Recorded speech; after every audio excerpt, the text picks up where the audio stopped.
Tom was the kind of person who moved through life with an infectious energy.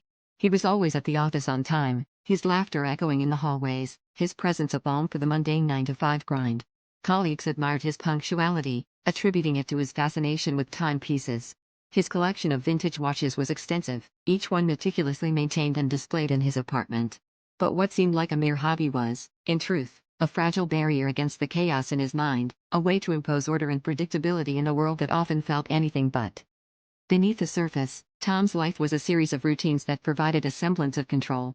He adhered to a strict schedule, waking up at precisely 6:30 a.m., leaving for work at 7:45 a.m., and winding down his day with the rhythmic ticking of the clocks surrounding him. Yet, there were moments when the facade cracked, a missed deadline here, an uncharacteristically curt response there. These were small slips, easily overlooked in the grand scheme of things, but they were the first signs of the unraveling happening within. One day, a co-worker found a slip of paper in the office break room, an innocuous note forgotten near the coffee machine. It was a reminder, written in Tom's neat handwriting, "Don't forget to breathe." It seemed odd, almost humorous at first glance, but it lingered in the mind of the person who found it. Around the same time, Tom began spending longer hours in the bathroom, emerging with red-rimmed eyes and a forced smile.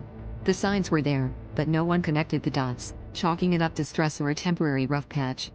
The truth emerged quietly, like a whisper in a crowded room. Tom didn't show up to work one day, his absence a stark contrast to his usual reliability. A friend, concerned, went to check on him, only to find Tom sitting among his clocks, staring blankly at a wall covered in sticky notes and reminders. He confessed, his voice barely audible, that he had been struggling for years, his obsession with time a desperate attempt to manage a mind that felt perpetually on the brink of collapse. As the realization settled in, those who knew Tom were left questioning their own perceptions. Would I have noticed if I had looked a little closer?